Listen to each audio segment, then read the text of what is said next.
Jangan pernah katakan begini, ikut mazhab apa ikut Nabi. Itu artinya belum belajar. Tapi jangan kita cela, itu pernyataan aneh. Karena kalau orang ngaji fikih nggak mungkin berkata demikian. Karena mazhab itu bukan kelompok, mazhab itu yang merangkum, mendokumentasikan berbagai pengetahuan yang bersumber dari Nabi. Cenderung pada sesuatu bahasa Arabnya madzhaba ilaihi. Karena kepanjangan disingkat mazhab.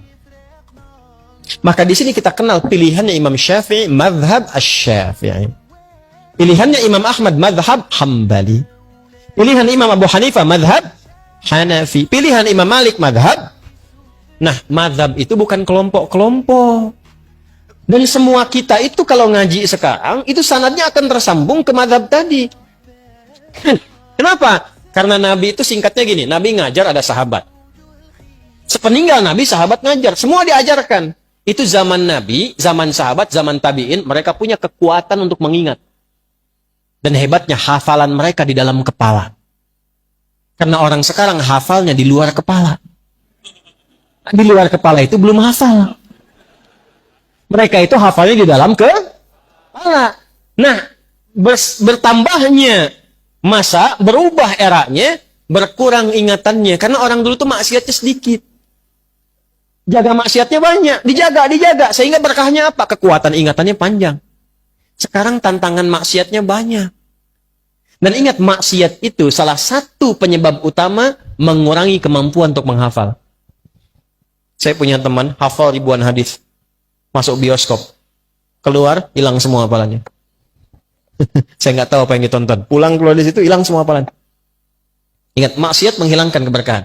Imam Syafi'i ngadu kepada gurunya Imam Waqi.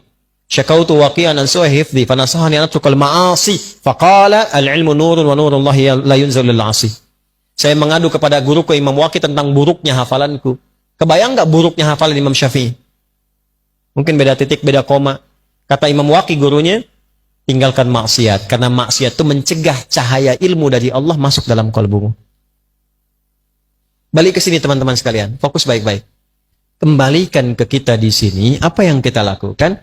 Kumpulkan yang tadi itu, ulama dulu banyak mengingat, tapi masa setelahnya kan banyak membaca. Mengingatnya kurang, kemampuan menurun. Maka ada 4 bintang ulama yang menyalin hafalannya dalam kitabnya. Kalau orang sekarang, kitab orang disalin begini, dihafalin. Ulama dulu dihafal dulu, hafalannya nyalin kitab. Kitab itu disalin dengan hafalannya. Hafal, salin kitab. Sekarang kan kitab ada, dihafalin. Ya kan? Maka 4 bintang itu, satu Imam Abu Hanifah An-Nu'man yang wafat tahun 150 Hijrah. Kedua Imam Malik bin Anas yang lahir tahun 94 Hijrah. Yang ketiga Imam Asy-Syafi'i yang lahir tahun 150 Hijrah. Dan keempat Imam Ahmad bin Hanbal yang lahir tahun 163 Hijrah. Itu mereka menghimpun referensi dari masa sebelumnya, dihafalkan, diturunkan lewat kitabnya. Jadi yang sekarang kita pelajari, itu mau nggak mau akan nyambung jalurnya ke mereka itu. Karena semua jalurnya begitu. Maksud saya, jangan pernah katakan begini, ikut mazhab apa ikut Nabi. Itu artinya belum belajar. Tapi jangan kita cela, itu pernyataan aneh. Karena kalau orang ngaji fikih nggak mungkin berkata demikian.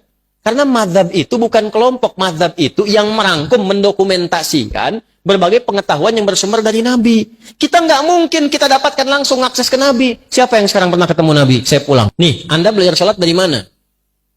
Nggak mungkin langsung dari Nabi. Oh, tadi saya ketemu Nabi, mimpi kok diajarin begini. Nggak bisa. Kita harus urut riwayatnya dari mana. Nah, kalau kita urut-urut yang mengajarkan dari takbir sampai salam, ketemunya jalurnya di mazhab juga. Ketemunya di situ. Dari mana taunya bismillah dijaharkan? Pernah ketemu Nabi? Tidak. Diurut sipulan sampai ke Asy-Syafi'i. Asy-Syafi'i menerima dari gurunya sipulan sampai ke Nabi. Urutan itu disebut dengan sanad namanya. Di Sahih Muslim ada babul isnad di muqaddimah. Babul isnad minad din.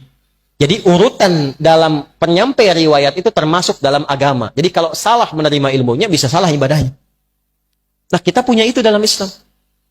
Nah, dalam hal yang ada perbedaan, yang tidak sama, belajar caranya supaya tidak saling menjatuhkan. Tidak saling mencela dan merasa benar sendiri. Padahal mungkin orang lain punya alasan yang berbeda dengan kita, cuma sumbernya kembali ke Nabi.